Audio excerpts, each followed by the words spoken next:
Bismillah ar-Rahman ar-Rahim. Walhamdulillahi Rabbil Alamin. Wassalatu wassalamu ala Rasulillah. Mes chers frères, notre religion est une religion de paix, de justice et de miséricorde. Pour nous, tous les êtres humains, on a le droit à la liberté de religion, à la vie et à la sécurité de leurs biens. Notre prophète sallallahu alayhi wa sallam a enseigné à l'humanité que même en temps de guerre, il existe une éthique, une code de conduite à respecter. Il nous a ordonné de ne jamais porter préjudice aux femmes, aux personnes âgées, aux enfants, aux lieux de culte et même aux plantes et aux animaux. Mais en temps de guerre, en tant que musulmans, il nous a ordonné de nous opposer à toute injustice, qu'il vienne de qui que soit et qu'il vise qui que soit. Que l'oppresseur soit parmi nous ou parmi les autres, il reste un oppresseur. Que le prime soit parmi nous ou parmi les autres, il reste un opprimé. Protéger le prime, lui montrer de la miséricorde, simplement parce qu'il est un être humain, et à la fois notre devoir religieux et notre devoir envers l'humanité. En tout temps et en tout lieu, même en période de souffrance, être en faveur de la justice, de l'équité, est un commandement clair du Coran. Chers fidèles, malheureusement, notre monde traverse actuellement une période très difficile, marquée par des guerres, des occupations et des crises mondiales. Les catastrophes naturelles d'un côté et les conflits de l'autre ont rendu le monde invivable pour l'humanité. Les plus faibles, les opprimés, les enfants, payant le prix le plus élevé pour cette situation désastreuse. Dans n'importe quel contexte de guerre, nous constatons que les principes de protection des civils innocents, des lieux de culte, des institutions médicales sont violés.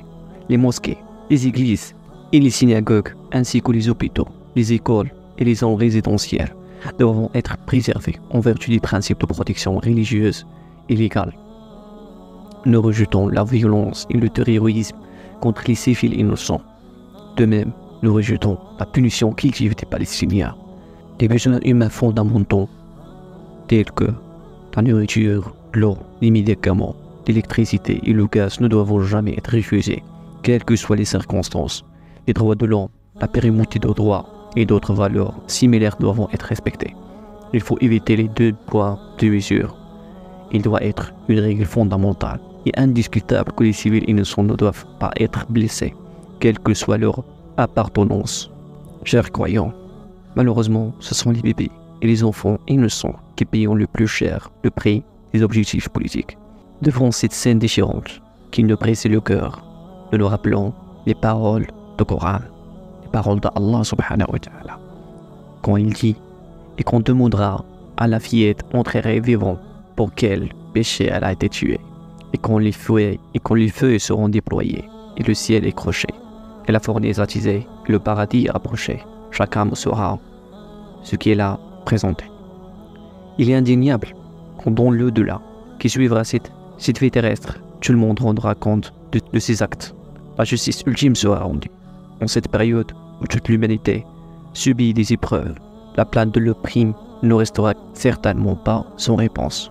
Notre prophète sallallahu alayhi wa sallam a dit « Prenez garde à l'invocation de l'opprimé, car il n'y a pas de voile entre elle et Allah. » Chers frères, en tant que musulmans, nous sommes des gens du juste milieu. Nous rejetons l'excès, l'extrémisme. Nous appelons au bien et condamnons le mal. Nous prions pour que la haine n'envahisse pas nos cœurs, car Allah nous protège, ainsi que toute l'humanité contre toutes les formes d'oppression. Il nous ramène vers un monde où nous pouvons vivre dignement. Amin. Wa subhanallahi wa bihamdihi. Wa ashhadu anna la ilaha illa ant. Wa astaghfiruka wa atubu ilayk. Walhamdulillahi rabbil alamin. Le prophète alayhi salatu wa salam a dit « Quiconque indique un bien a la même récompense que celui qui l'a accompli. » Donc, n'hésitez pas à partager ces biens avec votre famille et vos amis. Et qu'Allah vous protège de feu et vous récompense un Jannah, Inch'Allah.